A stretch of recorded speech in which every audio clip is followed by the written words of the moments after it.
to the March 18th edition of our Startup Resources series. I am very happy to have you. If you are a series subscriber, welcome back, of course. And if you're new to this series, we welcome you. We hope you'll appreciate a lot of the great content we have planned for you today. I'm Lisa Bajornis, Executive Director of our Kentucky Innovation Hubs throughout Kentucky, and I am with KSTC. And I am joined, of course, with our team from Team Kentucky KY Innovation with the Cabinet for Economic Development to bring you on a monthly basis a number of different subject matter experts and organizations and programs and contacts of really great resources for the startup clients that we all serve throughout Kentucky. So whether you are with an innovation hub or you're with an entrepreneurial support organization, you know that we appreciate the tireless work that you put into serving and supporting, coaching, guiding, assisting those startup founders that are working every day to advance their businesses. And we want them to be successful, and important to connect them to the right resource at the right stage at the right time. So just a quick rundown of our agenda today. As always, we will start with a cabinet update on the economic development front from David Brock. And then from there, we're going to move right on over to our guest speaker today. We have Alex Brodsky, who's with us. And our topic today, founder-led sales, is one that is really near and dear to my heart. I'm going to do a little bit of an intro there as to why I believe this particular program today is of such importance. And we'll get to hear from Alex. And then we're delighted to hear from our Sprocket Innovation Hub. Monica Bilak will give us a hub highlight. And I do have quite a few announcements that'll close us out right before 11 o'clock. So with that, I'm going to turn it right on over now to David, of course, who is our Interim Executive Director for the Office of Entrepreneurship and Innovation, affectionately known as KY Innovation. Good morning, David. Good morning. Thank you, Lisa. Really looking forward to this as always. We have a great topic today. As Lisa said, founder-led sales, an important thing for all of our service provider hub toolboxes to be able to help companies in figuring that out and leading it. So really looking forward to that. As always, looking forward to the hub update as well. And I believe Monica from Sprocket is going to be introducing their entrepreneur in residence. That is a kind of a concept and a model that I think has grown in popularity for good reason. It's really forming great connections between seasoned entrepreneurs and the folks that we're here to serve. So excited for all that. I was going to start with a quick legislative update. As you may or may not know, as part of the Cabinet for Economic Development, we play more of an advisory as opposed to advocacy role when it comes to legislation. But because other than the veto period, the voting portion of the legislative session is over, I just wanted to give a couple of updates, and it'll be quick for our purposes. There was not a lot of major small business programmatic legislation that moved during this session, but one I wanted to draw attention to is the grant program, which some of you may be familiar with. It is a pool of funds that was established a couple years ago, and then in the last legislative session got a large influx of funding, and it exists to leverage federal funding. So local governments and 501c3s can apply to the grant program, which sits in our cabinet, in order to provide some of the match to help unlock federal funding. So one of the significant changes to that is that they have expanded the federal agencies that qualify. And so previously, it was the Interagency Working Group, which included a lot of federal agencies, but did not include the National Science Foundation for the purposes of a lot of our partnerships and folks that we work with. Adding NSF to that list, I think, is significant. So I would encourage you to go to our website, cd.ky.gov, to find out more about that grant program. Again, it is geared toward both local governments, and it expanded the list of qualifying local entities that can apply through the grant program. But it is also open to 501c3s. And so I know a lot of ESOs are always scouring the landscape for funding opportunities and looking at ways to maximize and multiply dollars. So just wanted to draw your attention to that. Another one, and this is it's an interesting one because it is not a traditional small business or innovation, but it is something that our office administers. So you also may or may not know that the selling farmer tax credit is a tax credit that shares the credit pool with the Kentucky Small Business Tax Credit. Our office administers that, and it is a tax credit that goes to a selling farmer, as the title indicates, if they sell to a beginning farmer. So the idea is that it keeps the farmland in agriculture. They tweaked that legislation slightly to kind of expand the definition of what qualifies as a purchasing farmer. So I'm not going to spend a lot of time on that because it doesn't fit with the rest of our run of show and thematically, but did want to draw your attention to that. One last thing that I did want to raise is SBIR, STTR matching funds window, application window is open now and will be through the end of April. So if you work with any companies that have applied for SBIR program funds through the federal government, something to be aware of, that application window is now open. And without further ado, I will hand it back to Lisa so we can get rolling with this program. Thank each and every one of you for showing up. It's been wonderful to see how the audience and attendance for this webinar has grown. And I think it's due in no small part to the topics and the subject matter. So thank you for that, Lisa, and look forward to watching like everybody else. Great. Thank you so much, David. We always appreciate the updates from the legislative front, knowing that there's more agencies involved in the grant program, which then widens the opportunity and the application interest, of course. And you know what, in terms of our farm tax incentives, we are an ag tech industry, so we always appreciate that. Thank you. All right.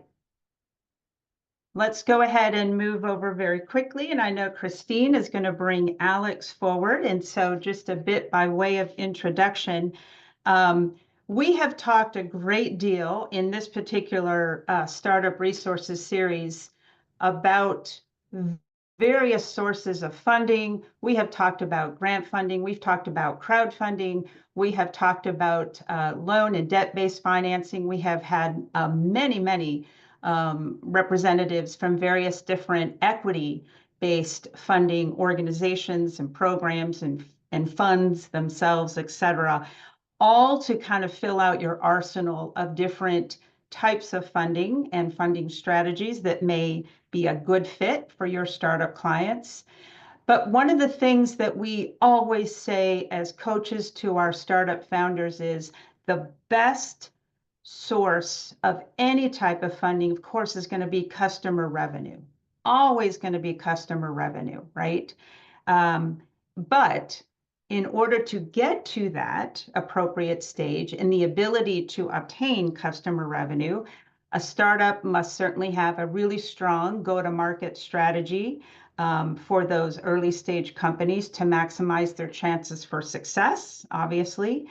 And because these are the early days, we know that oftentimes it's going to be that founder or perhaps one of the co-founders that's actually then going to have to lead that sales process in the early days. There's not a VP of sales just sitting with the company in those early days. And that can be a bit daunting for any early stage founder, particularly those that have been very focused on the tech and the product development side, and they perhaps have done a lot of their customer discovery, et cetera. But now this is where we've got to have some solid strategy in place. So this is a really important transition for an early stage company. and one that I want to be sure you all feel very well equipped and armed to have those conversations realistically with your startup founders. So I am so excited to have Alex Brodsky with us with Iteright. And I hope I'm saying that correctly, Alex. It's Iteright, but that's okay. Iterate. Yeah. There we go. Get it The right. first Iterate. stage, guys, Excellent. founder-led Thank sales. You need a name Thank people you. can pronounce. And I'm going to go ahead and stop sharing while I chat just a little bit more about what we're going to talk about here, and you can bring up your slides. But importantly, we want to be sure that we're able to have those conversations, right, with our early stage founders as we talk about moving into that sales process and what has to be in place and what's going to make this successful along the way. So important to have Alex here today to join us. Alex and I first got connected through Candace Rosvanian, who is with Keyhorse Capital. And I was on the search. I need a great person who really understands these early days of founder-led sales. And Candace stepped right up and said, I know the right person. So we've had a chance to talk so far. And I'm really excited to have you dig into this, Alex. So we have a big audience today. They are hungry and eager for this information. So with that, I'm going to turn it over to you for the next, 30 minutes.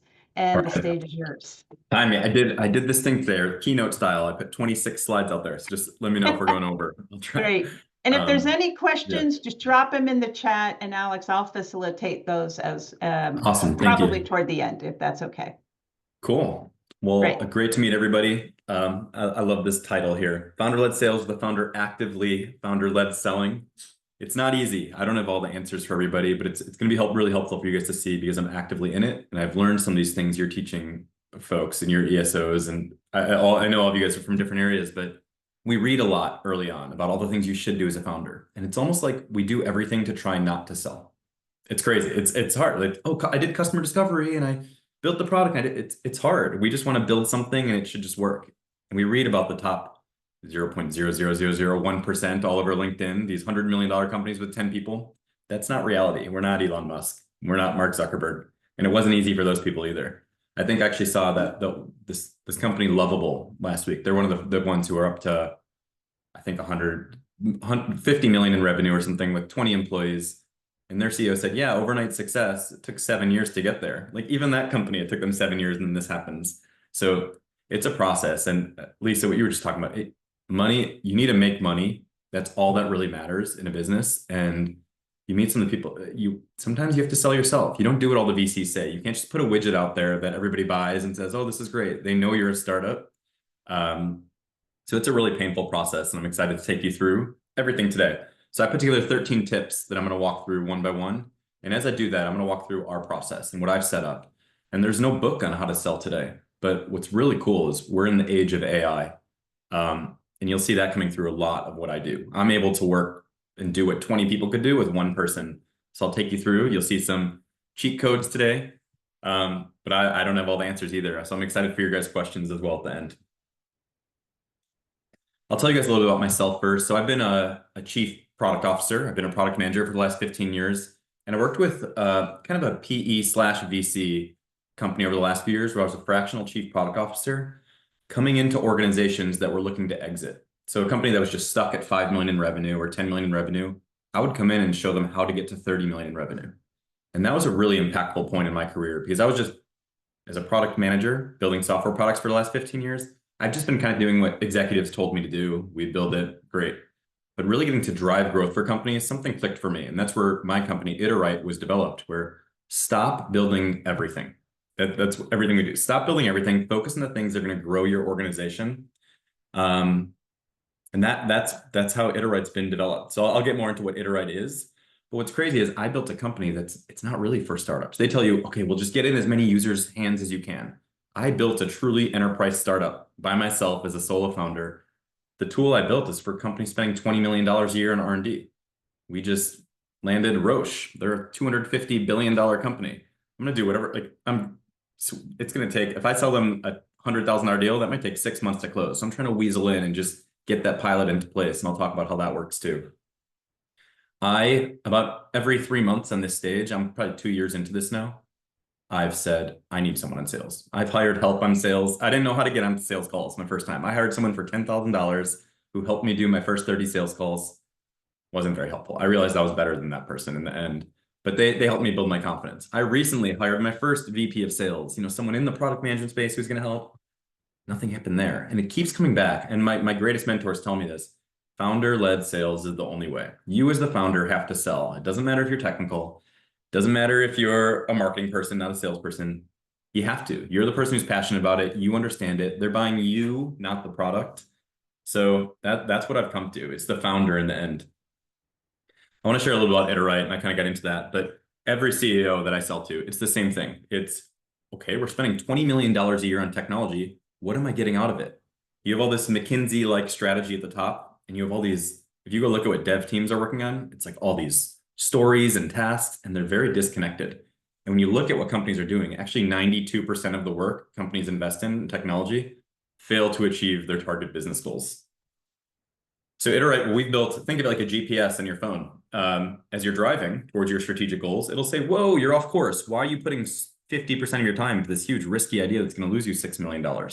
Or what it actually does is you're not building feature 1, feature 2, feature 3, the stuff that gives your CEO headaches. We're improving KPI 1, activation rate, and company onboarding time, and driving 2.1 million in growth.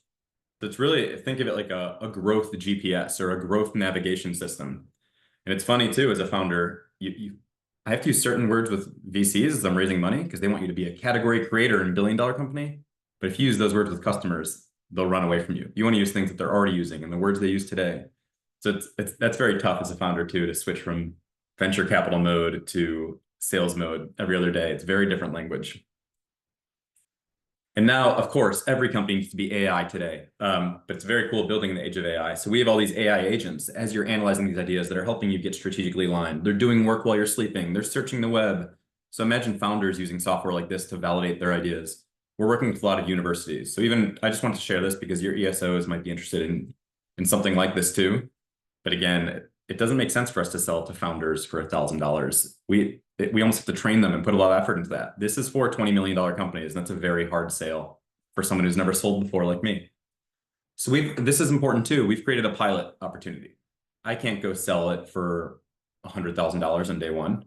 We need to do our 30, 60, 90-day pilot. It depends what the company is. It's very tight. This is what we're going to do. This is how we're going to prove ourselves. And I'll get into some of these tips around how you position a pilot. And we're doing pretty well. In year one, we hit 100,000 in revenue, and that's awesome. But you were just, Lisa, that's not enough to pay the bills. It can't pay me. It doesn't feed my family. It doesn't pay the dev. So you still, even going 0 to 100,000, which is an incredible first year in the market, it still feels like I'm failing out there every day, which is so hard. But you're growing. It really helps once you get a product out there and see the chart starting to go up. I think as ESOs, you guys can really help people celebrate the wins because it's brutal out there. So just, yeah, that's a little bit on Iteright, and now we'll jump into these 13 tips. So I'm gonna start with just some quick tips, and I think I've already hit on some of these. It's brutal out there is number one. When the last year, so I launched this in February 2023. So I had a year to go out there and build, and I was trying to sell it too. I'm like, oh, I can sell consulting. You go out there all confident. I'm gonna sell $75,000 consulting engagements because I'm a chief product officer and everybody needs me. No one bought it. So it was just customer discovery. I was trying to sell. That first year, we sold our first annual deal January 2024. So I would like to say the product was launched, but the product's still being built. You're building an enterprise sales platform like Salesforce over here. You're never done. So as we're building, I'm learning to sell for the first time. I'm figuring out my positioning. I'm changing it every day. I'm talking to the wrong customers. I'm talking to startups, and you don't know who the right customer is early on. So it's just keep trying, failing, and learning. But your goal is to make some money. That's where can you make some money? And you don't know what your ICP or your main persona is on day one. You have an idea. So just keep testing those hypotheses, get out there and try to sell. And I think it's really not comparing to others. It reminds me of Twitter with politics and stuff too. You always hear at the top, the farthest on the right say and the farthest on the left say, but 80% of us are in the middle. It just doesn't feel like that in this world. And it's the same thing in the startup world. We hear about the 0.0001% all the time, but most people can't fundraise in 2 weeks. Most people don't close up a $2 million deal on day one. So just remembering that. I think AI has been just unbelievable. As I'm building this company, it's just been a natural thing. Every single, I'll take you through some of the examples, but it's been a game changer from us. From instant call summaries, for example, this is a $30 billion company we talked to yesterday called Guidewell. They're out in Florida. But I record that call. I have the whole transcript. I just drop it in. So here's Alex talking and Jeff talking. I'm so in those calls, you know, I'm biased too. Afterwards, what happened on that call? I don't know. You know who knows? ChatGPT. They told me, oh, McKinsey's a competitor. There's a black hole between strategy and execution. There's data integrity issues. This can be a $1 billion opportunity for them. I would have lost all that as a founder. AI is incredible. And not only that, I said, hey, help me draft a follow-up email to Jeff. I just want to say XYZ, and boom. This is super powerful. You don't want to take it right from AI into the email, but it hits on the key takeaways. This is what our pilot's going to look like together, a 90-day pilot. Here's logistics and next steps. Do you want me to send you an MSA? So it's really helping you push things forward. I think that's just, as a founder, you don't have time. I did this in 5 minutes. That would have taken me hours, and I probably would not have been as good as what just happened here. So yeah, there we go. Instant call summaries to follow-ups. I think AI has just been an incredible benefit. And recording every call. Lisa, we probably talked in November. Like, that was when we talked, and it's been a few months. What did we talk about? I went back and I said, what did Lisa and I talked about? What does she want to hear in this? And it's having that when I'm having 15 different calls every week and you're just in the mix. It's amazing to have a tool like Fathom is what I use in every single call. Every single one of my calls is recorded. And that would have been annoying many years ago for people to say it, but I probably had 2 people ever tell me not to record these calls. Oh, Nemo. I don't even remember Nemo. So I can go in here quickly and just ask a question. And what's cool about a tool like Fathom, which is free, by the way, and there's a million of these tools now, it gives me the insights. It has the transcript, which I like to use with ChatGPT. I have a folder in ChatGPT with every single investor. Here's PCCW. This morning, they're a $1.4 billion company. I jumped in here and I said, hey, I need to write a follow-up email to Jay. Let's keep it not too long. Let him know we'd like to jump on a call to discuss what the pilot looks like. 3 bullets. Boom. It's pretty incredible. I put no thought into this email. I sent him a follow-up. So just having that, it's like a sales team working for you all the time. Except people fail you very often, is what I've learned when you hire. Like, they don't care as much as you do. ChatGPT cares as much as you do, which is cool. It's scary, but it's cool. So cold outbound, I love, whenever I hear these success stories from the people who've really made it, when you hear these billion-dollar founders, they all say cold outbound was what they did. It wasn't all warm connections. It didn't get handed to them. There wasn't product market fit on day one. And you hear these incredible stories of some of the most, like, companies like Notion, who built their product for 4 years before they launched and stuff. Some people build the technology first. Some people solve a problem first. It doesn't matter. It's cold outbound to get people in the door. We don't all have Y Combinator and this massive million-person network who can help make us successful. You have to grind and get there yourself. So cold outreach works 2% of the time, but it works. So you have to, it's almost always no's is all we hear all the time with investors and sales. But I want to show you guys my process for getting in touch with people and how I do this in an automated way. So first, Sales Navigator. I don't know if you guys are familiar, but it's LinkedIn Sales Navigator. It's $99 a month. This is one of our biggest spends. But I'm looking for people, 200 to 5,000 person companies, private or public companies. I'm looking for the C-suite, Chief Product Officer, Chief Strategy Officer, CIO, double CIO, Innovation or Information Officer, and a CTO. People have posted as well. So if they've posted on LinkedIn in the last 90 days, that means they're more active. I have 1,500 people right here to reach out to. I know they're active on LinkedIn. They might be interested in what we're doing. I don't have time to connect to every single one. So I use an automated LinkedIn connection tool called Ulink. What Ulink does, I can create these. I just drop my sales nav search in there, and it's automatically connecting to these people for me all the time. Over the last month, it's sent 687 connection requests. 181 of those people have connected to me. And hey, look at that. I'm up to 13,000 followers on LinkedIn. That's going to play pretty well as I start to post more content. And I wish I had more time for that, but I don't. But when I do pretty well. 118 likes, 194 likes. People are starting to engage. If you really talk about something interesting, those are the early signs that matter too. It's all about early signs as a startup. You don't have product market fit. Most people are churning because your product is terrible, like early on. And it's, so you just got to look for signs on your sales call. It's about early wins. It's about staying consistent and surviving as long as you can. So Ulink connects these people. What I do is I download I export my LinkedIn contacts about every month into a spreadsheet here. And it's nice. It takes everybody: vice president of director of innovation, VP of product, head of product, VP of product, director of product, head of product. So it does a great job. LinkedIn is that sales nav search is right on. I'm connecting with these people, but I need to send them a message now. So I have a group called Blue Tuffy. They're out of offshore. I'm paying them $12 an hour in India. And I'm using a tool called Clay. Clay is a 500 million, I think they're probably up to $1 billion in valuation now. But I'll drop all these LinkedIn profiles into Clay, and it's an AI spreadsheet-like tool. So what this does, let's take a look at it. Oh, here's a profile for Heather Gallagher. It's going to do an AI summary really quick. She's serving as the VP of Internal Products at Axos Advisory Services, leveraging extensive product management expertise. Oh, seems like a good fit.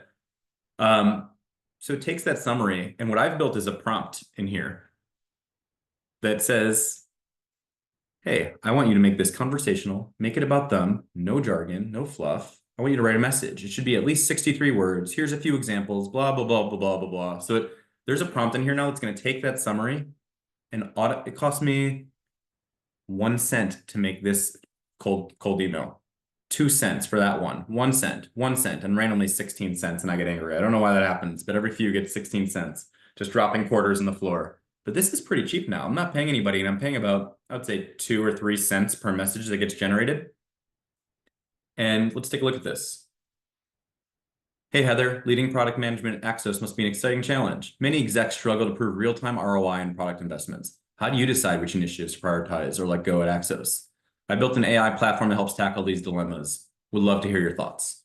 So it does a really nice job. It's about them. It's better than I would have done myself, honestly. I get too wordy and too formal. So this is doing a really good job. And now I can have an offshore company. I drop them in here for her. Their leads, she's actually going through it right now. She's updating it. So if I went on my LinkedIn right now, my messages, yeah, while I'm on this presentation, she's out sending messages to Sebastian and Aaron and Benny. So it's pretty cool that she'll send these messages and we get about a 2-3% response rate. Not great, especially but in today's world, I think people are getting 0.0001. So we're booking 3, 4, 5 calls per week, and I'm sending about 60 of these messages per week because I'm very focused on fundraising right now. But we can load it up. But I showed you I'm connecting to 180 a month, so it does limit you. But imagine adding more to your team. It's a great way just to fill the funnel, keep moving. So this is our cold outbound process, from sales nav to an automatic LinkedIn connection tool. You want to be careful running your business out of LinkedIn, but LinkedIn has not stopped or caused any issues with this. I now have a great 13,000 followers, which is going to be nice as I start to talk more about this stuff. I have a spreadsheet for my team. We're doing AI generation in Clay, and I've just kind of hacked this all together. I should write a book on it. Maybe I'd make more money than the startup. We'll see. But that's the process right now for cold outbound that I wanted to share. Like I said, it's not magic. Nothing's magic. You have to do hard work. You have to build these things. You can't just take someone else's template from online and make it work. Everyone's posting their templates. You can't, I mean, you could probably go hire a firm to get these set up initially. And maybe it'd be great for like an ESO to do that. There's some great outbound go-to-market engineering firms where you guys can build one that your teams can like all build templates off of. But in the end, it's up to you. But you can see this is pretty repeatable. Summarize a LinkedIn profile and build a prompt. And I update these every few months. Actually updated this last night to make it more casual because it was just, they get way too formal sometimes. I don't know if you guys have used AI. It's like, hi, how are, like it's very bad in emails typically, unless you give it a ton of information. All right, I'm on tip 4 out of 13. How are we doing on time? Good. So the discovery call, I think coming in prepared. And so one of the hardest things as a founder too is everybody's so interesting. If I go read Lisa, like it's so hard to not fall down a rabbit hole. I'm like, oh, she's from Kentucky. Oh, she did this. She was actually in VP of product and innovation before. And it's like, so I try and set a timer sometimes, like 10 minutes. That's all you have, but it's hard. It's like, you feel, it's hard as a founder when you're doing a million things. And sometimes if you take a break in the day, you almost feel guilty. And I remember when I worked in the enterprise world, I worked about 1 hour a week. So you got to don't be so hard on yourself as a founder is another just quick tip that's not in here. But it's really important. So I've created this again, keeping history of everything for every company I talk to. You know, I learn a little about the company, a little about the person I'm about to talk with, you know, what's their bio on LinkedIn, what's happened in their career, what does the prospecting messages look like? And I have just a guide for me on every call. I customize this every time. If they were inbound, which is very rare, what made you reach out to me, but just what are you looking to accomplish? And I really just hit on Iterights about our return on investment, ROI. So, what are you investing into product today? What does your budget look like? How much are you spending? Oh my gosh, 50 million a year. You don't know what you're getting out of that. So it just guides me through that process as I'm in a conversation. You keep it very casual though. The whole point is just building rapport, making friends with the people you're on the phone with. But this is every time I'm able to guide them through this call and have a good conversation, which sets us up for a nice little demo of Iteright, which sets us up for making an offer and shutting up. It's very hard to make an offer and shutting up. So you give yourself little reminders here where you get stuck. But every one of my customers has one of these templates, which is really helpful. And they often, I mentioned I talked to the Guidewell, this company yesterday.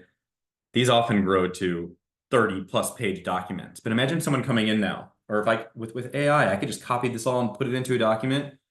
But what's cool about AI is it already has every single conversation and it has every single call summary. So I'll often move the call summaries to these documents, but that's one of the things I keep too. So we have those call recordings, we have these documents, and I have the client work folder in ChatGPT, which shows every single client I've been talking with, a unique conversation on each one, which is really powerful.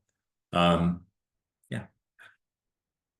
So I think just coming in prepared, understanding their potential pain points, searching the web a little bit. And again, using ChatGPT for that. Here's their LinkedIn profile, here's their company. Tell me anything interesting I should bring up on this call. It can really help you with that stuff up front. After the call, we've talked a little about this one already, but I think never let a good conversation go to waste. Let them know you love the conversation right after the call. Don't go wait 2 days to get back to them. Send them that the deck you walk through. You get that call summary really quickly and do a follow-up email. That takes 10 minutes, especially using AI. It's just really getting on their radar. And I think another hard thing is continue to follow up. I haven't heard from this person in a very long time. We had an amazing call a month ago. I don't know what's happening. If anybody knows 25 Madison, reach out to them. But I just said, hey, send Grant a follow-up, short-ish email.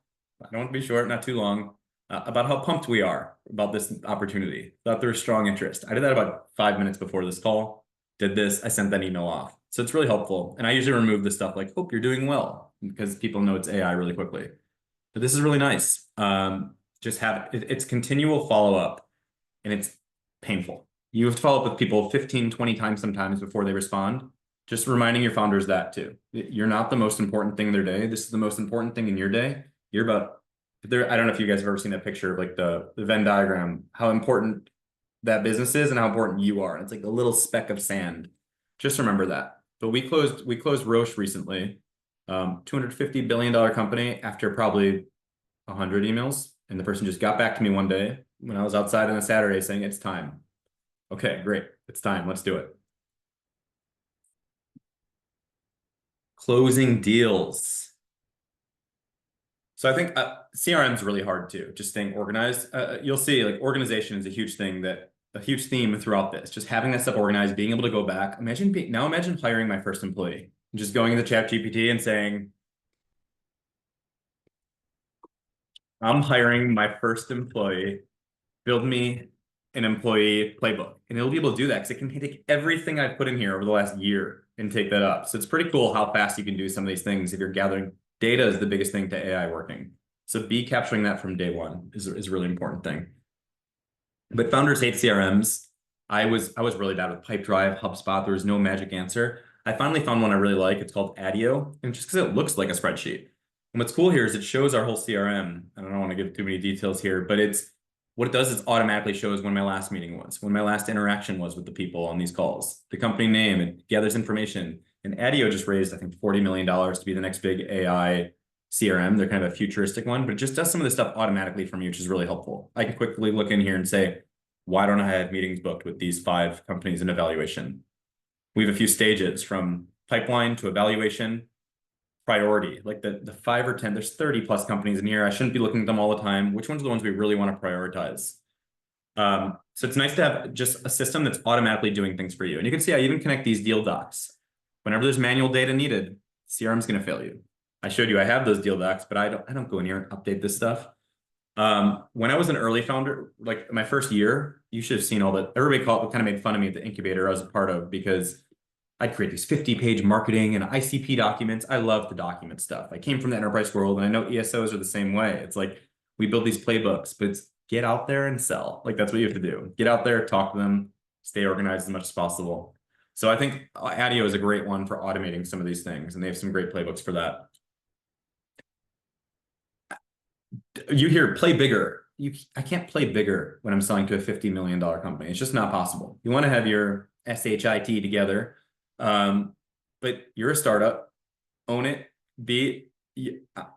Find your early adopters. That's what you always. I don't know if you've seen Crossing the Chasm, that book, but it's you have to find people who really believe in you early on. Like I'm sure I might get one or two of you to reach out, say, I love this, I want to try this with my ESO. And you just gotta kind of follow the waves. It's very hard as a founder to say like, well, I only work with $20 million companies. I don't know if I should be doing this. It's about getting users. It's about getting access. It's about solving problems and then trying to focus at the same time. It's a really tough balance, but we need to be making money. I think working with these early adopters, admitting you're small, but really highlighting their problem. You are spending $50 million a year on R&D, and you have no idea what you're getting out of it. Isn't that embarrassing? Like, isn't that a problem? We can help you. Like, you have McKinsey at the top, you have Jira at the bottom. How are you getting people? You're spending all this money on them. How are we getting them to solve this? I can help you do that. I'm going to prove it to you over the next 3 months, and we're going to make it as cheap as possible to do that. And then you hear from other people, well, you should be selling this for $300,000. You hear all these things. You're just continually testing pricing, your positioning. Last year, I was selling to product leaders. We were selling for only $6,000 per company we sold to, and it was kind of failing. Now I'm realizing, well, this is more of an executive problem. How much are we getting return on R&D? So now I'm selling to executives this year, average $60,000 deal. You're figuring out and that's a huge change for us. And what's crazier is I'm actually selling faster now, and for 10 times more in price. So you find these little unlocks as you go and go and go. So just keep adjusting, keep learning is one of the biggest things, and be confident. Just put a package together you're confident in, learn their problem, and explain how you can solve their problem. If you truly are a founder, that's what you're good at, solving these people's problems. And it's okay if it's a consulting piece, like early on.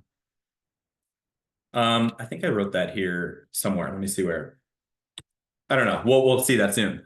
But another thing is, no one wants to be your guinea pig. You don't just sell. I can't just sell a $100,000 annual deal and displace McKinsey at a company right now. That's not going to happen. So you got to say, hey, let me prove it. Let me go up against them. And guess what? You're going to lose the first 10 times you go up against McKinsey, but you're going to learn why you lost, why you lost, why you lost.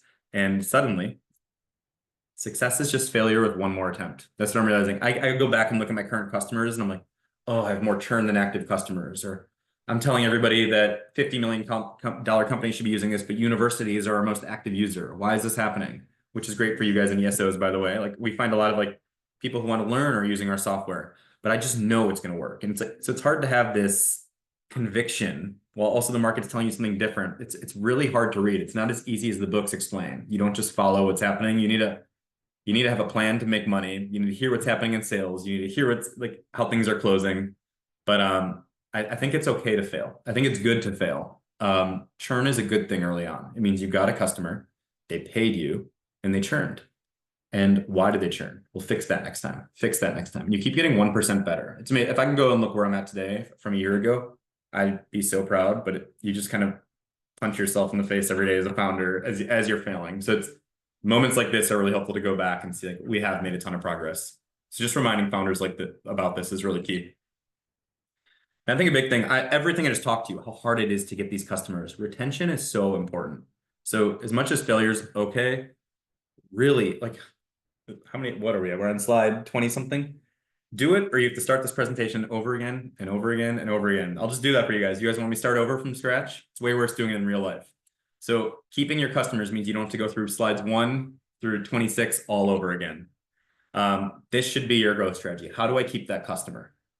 What can I do to keep them? And it almost gets a little desperate sometimes, but it's like, no, let's keep this going. I tried selling to you for 60,000. Let's keep you at 6,000. You just want to keep them active, keep them using. That's just something that's really important. I think it's really hard too. We haven't retained a lot of our customers, but that should be the ultimate goal. Realizing that keeping a customer is much more valuable than having to start over. I think relationships too, you'll see this, but getting on a text relationship. When I had that customer at Roche yesterday sent me a meme about how he had a cold, and he said it was like a dad cold. where it's the men know what I'm talking about. I'm sure the wives do here too. But when a man gets a cold, we're down for the count. We can't make it another minute. So you made a funny joke about that, but those are the big sales moments where you're like, okay, we're becoming friends. That's good. People won't leave a friend. That does lead to retention. You're selling trust. You're selling that we're there for them. And I think as a startup, what can I do better than McKinsey? I'm going to put everything into solving this 300 million, more of a $1 billion problem for Roche.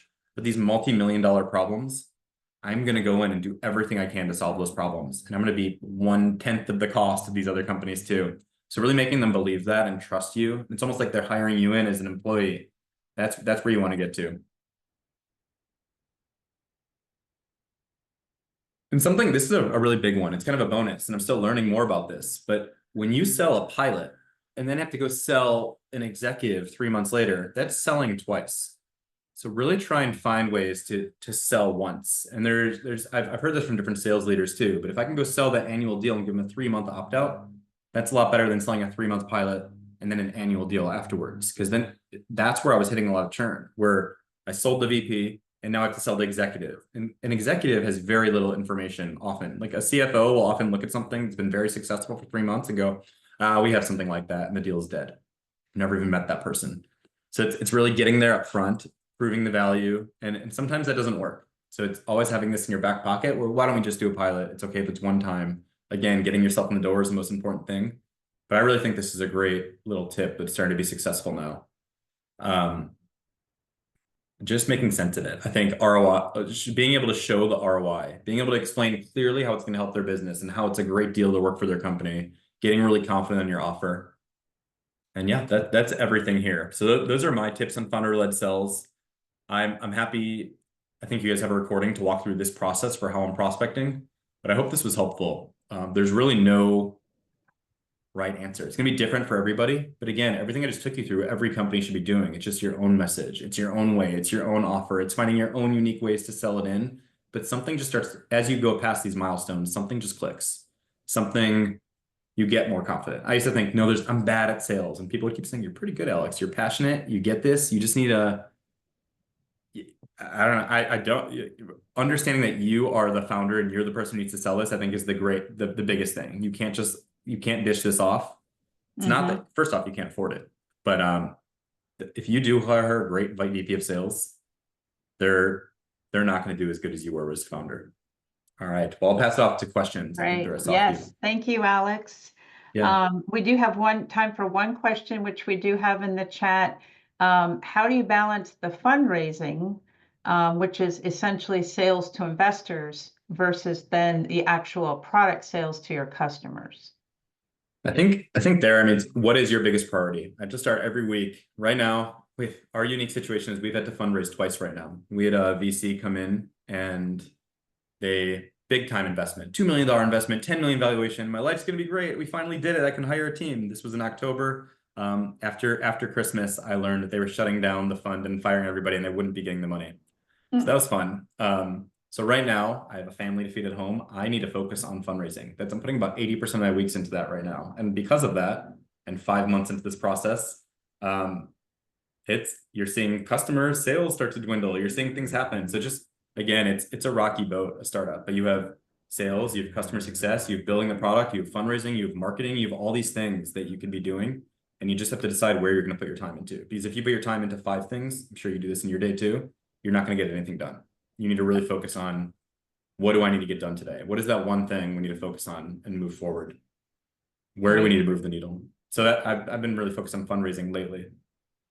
Makes sense. All right. Thank you so much. You gave us a tremendous amount of information, really thinking through and understanding and identifying who actually is eventually the persona that we're selling to. And if we don't know that, that is that hypothesis to go out and test that until that can be more refined.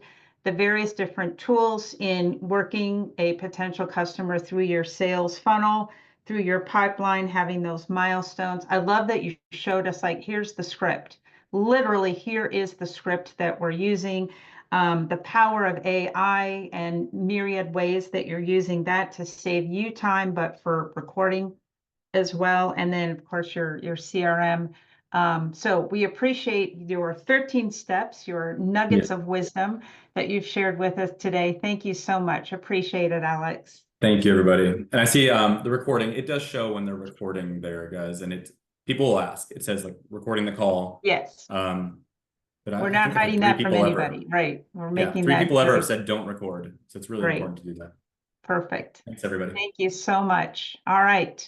We're going to go ahead and move on. Let me just share one more time. There we go.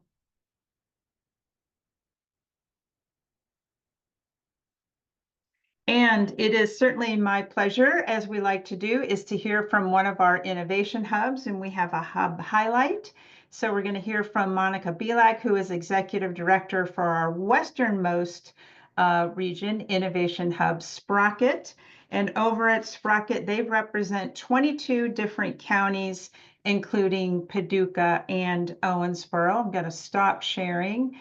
And Monica, welcome. If you want to go ahead and pull up your slides that you might have to share with us. Hey, I do. And also, John Truitt is going to join me. Just didn't see him popped on there yet. Let me get my screen to slideshow. Okay. Can everybody see? We can. And hear me? Okay. Yep, Okay. we can Good hear deal. you. And John is Good there deal. too. All right, John, I'll call you in just a sec. Hey, everybody. It's good to be here. I am Monica Bilak. I'm the Hub Director in West Kentucky. And a couple of quick announcements. We are April 30th is the official launch date of our new platform. It is going to have the mentor network, the job board, courses, and a fantastic community forum. If you are interested in getting on and getting involved with this, and you are in the West Kentucky region, in any of our 22 counties, which we will show out on our website, you can see, come and join us and get to know everybody in the region. It's going to be a cool experience, and we're really excited about launching this. So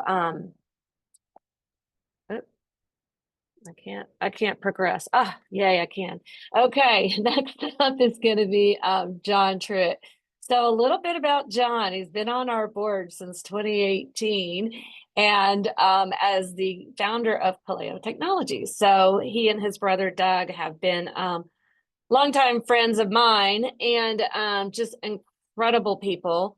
And John is an amazing mentor. We are so excited that we caught him at this time in his life, that something aligned, and it just was a phenomenal opportunity. He actually jumped in on something that we were working on, our innovation challenge, and our last cohort, and just started mentoring, and it was just amazing. It was phenomenal.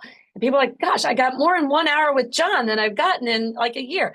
So we're really excited to have him. So I'm going to just go ahead and introduce him or let him go. But I want to let you know, at the bottom of this screen is a QR code. If you want to hear more about John's journey and what he's doing with us, we have a whole podcast on it as well.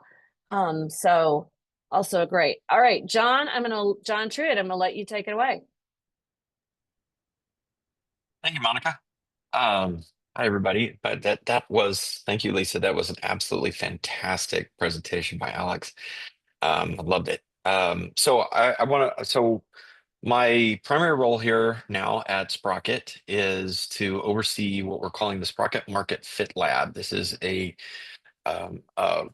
startup program that is divided up into 4 phases that goes from the business model design, ideation, all the way through product market fit. And each stage of the way, there are certain criteria that the startup has to meet in order to move into the next phase. Each phase contains training and coaching and tools and other kinds of help to get them through that. The whole idea of the Market Fit Lab is, as much as possible, to organize the early stages of the startup process to eliminate waste in time and money. I've been a founder for a long time. I started my first business in 1991, and I've learned a lot over the years about all kinds of different things, but it's just kind of a jumbled mess. You just have all this experience. And so we implemented Lean Stack's continuous innovation framework for this and their tool set, which is absolutely excellent. I highly recommend reading Running It Lean Edition 3 by Ash Maurya if you are if you're working with early stage startups. So we're excited about it. We have 15 companies in the program right now, 9 in phase 1 and 6 in phase 2. We're introducing phase 3 at the beginning of May. And so we're excited about it. We think that this is really the right way to help startups have a method, a system to be more successful, because we all know that most startups fail, and they fail because they're in a kind of fog. They can't see the future. They don't really know what the truth is yet, and so they end up wasting a lot of time and money trying to figure that out. And so this process is intended to help them to do that in a better way that shortens that time frame to get to what they need to know. Awesome. Thanks, John.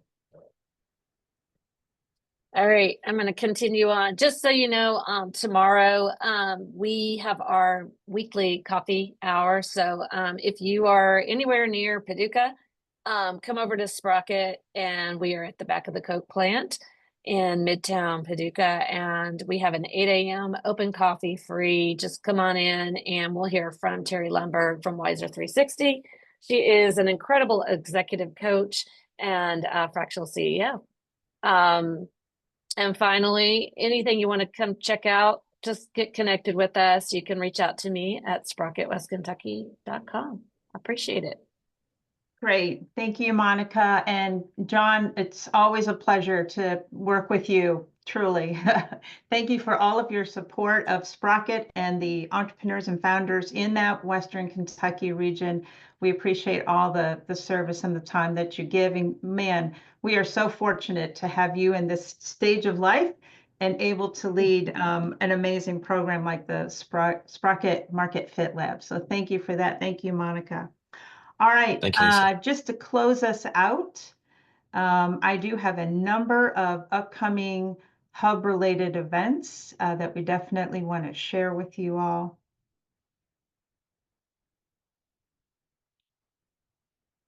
There we go. There's a lot on the list between now and when we may meet again. So if you want to take a quick snapshot of this, Monica mentioned that every Wednesday at 8 a.m. Central Time at Sprocket, they have their Sprocket Coffee Hour. If you're in the Western Kentucky region, SOAR in our Eastern area is going to be holding their Startup Appalachia Accelerator kickoff event. So this will be a 10-week program for tech and tech-enabled startups in their region. Very excited about this. So that starts March 24th for that kickoff event, and working with their new EIR, Rick West.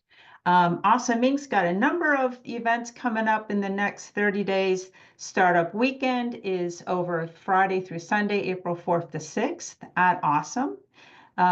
They've also got their Awesome Inc. Fellowship Day coming up Thursday, April 17th at Awesome. And I want to draw your attention. They're holding a unique opportunity, a fireside chat event with Moses Lowe, who is founder of Zendit, and that's April 23rd, also at Awesome. Amplify has their Venture Connectors coming up April 9th. At the Kentucky Science Center.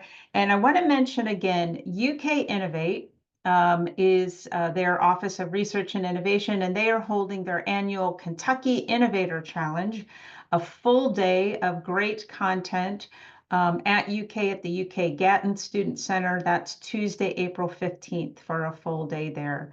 We'll meet here again also Tuesday, April 15th at 10 for the next Startup Resources Series webinar. And if you want to join us just the next week after that, Wednesday, April 23rd, we do have all 6 of our innovation hubs providing our quarterly update against our progress, against goals, talk about strategic initiatives, all those good things. So that's what's on the agenda coming from around the state. We invite you to join in any one of those, and we will make sure that we put this presentation out there to you, both in our Slack channel, Slack, as well as in the follow-up email to all of you. You'll see Alex's presentation, and we thank everybody for joining us, and we'll see you again next month on April 15th, Tax Day. Thanks, everyone. Have a great day.